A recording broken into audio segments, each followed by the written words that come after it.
राधे राधे महाराज जी। महाराज जी, मैं जयपुर राज दरबार के अधीन प्राचीन मंदिर के पुजारी की सेवा मेरे को प्राप्त है। और श्री राधा रानी और मेरे राधे देव की कृपा से जन्म से जीवन तक बहुत सारे चमत्कार हुए हैं श्री जी कृपा से। और महाराज जी, पर फिर भी मन भौतिक विषयों की तरफ आकर्षित होकर कई बार विषय भोग करवा लेता है, जो उचित नहीं है महाराज जी।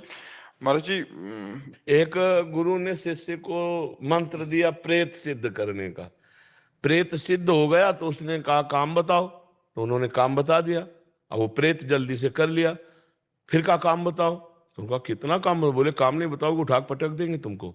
गुरु जी के पास गए, गुरु जी प्रेत क्या सिद्ध हुआ? वो कह रहा अगर काम नहीं बताओगे तो उठा के पटक देंगे। तो उनका एक डंडा बांस गाड़ दो और कहो कि इसमें चढ़ो उतरो, जब काम होगा तो हम तुम्हें बता देंगे। वो प्रेत है मन। अगर इसे काम नहीं बताओगे, काम में नहीं लगाओगे ना, तो उठा के पटक देगा भोगों में। वो डंडा है नाम, राम राम राम राम राम राम। चढ़ाओ उतारो इसको, और काम में जो काम आवे तब काम में लगवाओ मन को, और नहीं तो लगाओ इसी नाम में। अगर बिगाड़ दे तो हमें बताना। अगर इसे नाम में नहीं लगाया तो उठा के पटक देगा, चाहे जितना कोई हो। जो ज्ञानिन कर चित अपरई बरियाई विमोह बस करई। बहुत विचित्र भगवान की माया है। इसलिए हमारी बात मान लो, सब लोग मान लो। अगर सुखी होना है लोक में, परलोक में शांति प्राप्त करनी है, तो नाम को पकड़ लो। नाम को जो नाम प्रिय लगे या जो गुरु जी ने दिया है उसको हर समय मनन करते रहो। अंदर ही अंदर चलाते रहो, अंदर अंदर चलाते रहोगे तो ये मन तुम्हारे काबू में रहेगा। नहीं तो ये मन बहुत कठिन है।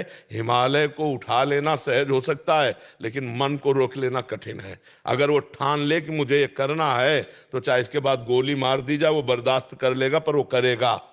आप देख लो ना, उस मन को अगर कोई रोक सकता है तो भगवान का अमोघ बलशाली नाम रोक सकता है। नहीं तो अपने लोगों का जीवन उसी नाम ही के भरोसे से तुम आगे बढ़ करके चले, नहीं तो कदम चलने देता। 18, 20, 22, 24, 25, 30 ये अवस्था जो नहीं की होती है ना, ये लड़खड़ा कर संसार बाजार में डाल देती है। और वही एक नाम भगवान, ऐसे नाम पाहरू दिवस निसी, रामचरितमानस। नाम पाहरू दिवस निसी, ध्यान तुम्हार कपाट, लोचन निज पद जंतित, जाहि प्राण के बाल। रात दिन नाम का पहरा है तो सही ढंग से चल पाओगे। नाम जप करो रात दिन, खाली मन हानिका हनुमंत विपत्ति प्रभु सोई, जब तो सुमिरन भजन। यही विपत्ति वो भोगों में गिरा देगा। अगर नाम जप नहीं तो भोगों में गिरा देगा। नाम जप करो, नाम जप करो, नाम जप से ही परम मंगल हो जाएगा। आ ब्रह्म स्तंभ पर्यंतम सर्वम मायामयम जगत, सत्यम सत्यम पुनः सत्यम, हरेर नामैव केवलम, हरेर नामयु हरेर नामयु हरेर नामयु केवलम, कलौ नास्ते नास्ते नास्ते गति अन्य था। भगवान के नाम में अपार सामर्थ्य। जे ही नाम जपना, तो एक शीतलता, उसी शीतलता के बल से हम काम क्रोध आदि दोषों पर विजय प्राप्त करते हैं। नहीं तो प्रभु दूसरे को उपदेश देने में हमारी बुद्धि काम करेगी, लेकिन अपने मन को उपदेश देने में फेल है। देख लो, ईमानदारी से देख लो। दूसरे को हम ब्रह्म ज्ञान उपदेश कर सकते हैं, अष्टांग योग उपदेश कर सकते हैं, भक्ति का उपदेश कर सकते हैं, लेकिन गंदे आचरण में लगे हुए मन को संभाल सके इतनी सामर्थ्य हमारे में नहीं। ये सामर्थ्य नाम प्रदान करेगा।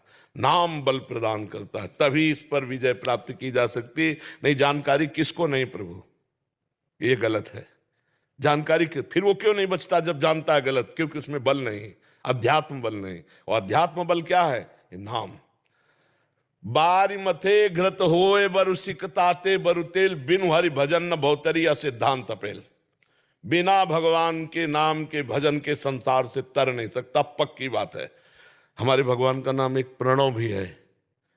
वेदांती जन, सन्यासी जन प्रणव जप करते हैं।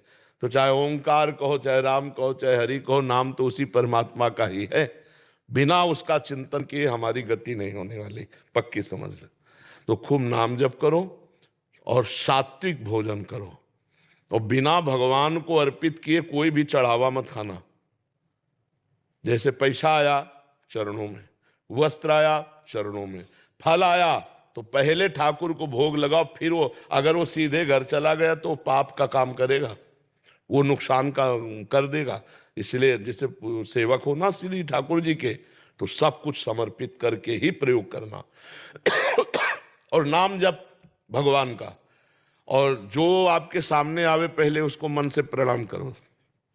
नहीं तो दोष दृष्टि, काम दृष्टि, फिर भी नहीं बच पाओगे। ठाकुर जी फिर नहीं बचाएंगे, क्योंकि ठाकुर जी के सामने जो आया उसको एक बार प्रणाम करो। बस प्रणाम करके पवित्र बुद्धि कर लो, कहीं सब बचत नहीं। सबको पवित्र दृष्टि से देखें, जैसे हम अपनी बहन को, अपनी माँ को, ऐसे किसी की माँ बहन है तो हम उनको उसी भाव से देखें। अगर हम काम भाव से देखेंगे तो फिर भ्रष्ट हो जाएंगे, फिर परमार्थ और अध्यात्म में सब बकवास रह जाएगा, फिर बकवास हो जाता है। बातें ज्ञान की बगाड़ो करो पापाचरण, तो बकवास ही तो हो जाता है। भाई अस्त्र है तो शत्रु के मारने के लिए है ना, तो ज्ञान है तो अज्ञान को नष्ट करो।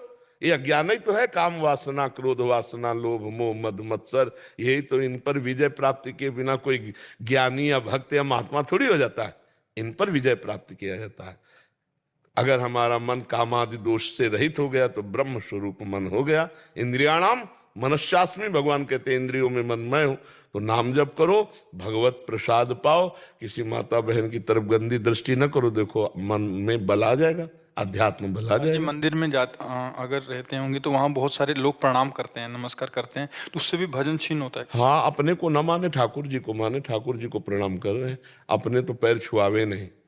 सम्मानम कल्याति घोर गर्णम नीचापमानम सुदागर, इसमें पैर पूजवाने में फंस गया ना जो, तो फिर वो फिर परमार्थ का प्रतीक नहीं बन पाता। पैर पूजवाने से बचना चाहिए।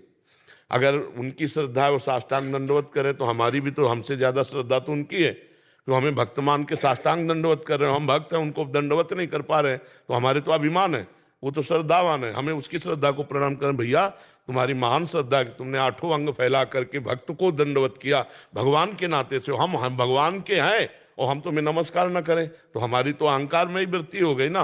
तो हमको उसको मान समझना चाहिए जो प्रणाम करता है, जो प्रणाम करवाता है उसकी मानता नहीं, मानता उसकी है जो प्रणाम कर रहा है। वो अपने अहंकार को छोड़कर दैन्य हो रहा है, तो हमको भी ऐसे दैन्य हो जाना चाहिए। और पैर आदि तो छुआना ही नहीं चाहिए, दूरी रह करके।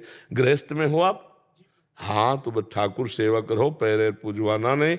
जो सामग्री आवे वो भगवान को अर्पित, कुछ भी आवे अर्पित करके ही उसका गृहस्थी में प्रयोग करना। अमनिया का भी प्रयोग मत करना, तो ब्याह भी हो गया होगा।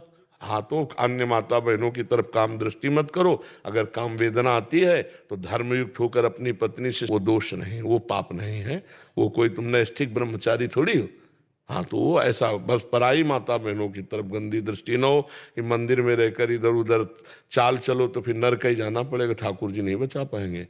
ठाकुर जी के मंदिर में रह के पापाचरण तो और बहुत बड़ा नहीं। खेती बिल्कुल उपजाऊ हो तो जो डालो, बम्बूल डालो, आम डालो, सब उपजाओ, तो मंदिर तो भगवान का बहुत पवित्र। वहाँ ऐसा स्थान नहीं होता, वहाँ ऐसा कुछ नहीं होता। लेकिन कहीं बाहर कहीं गए हैं और कोई धन का लोभ देता है, कोई जाके किसी का, तो वो काम वासना की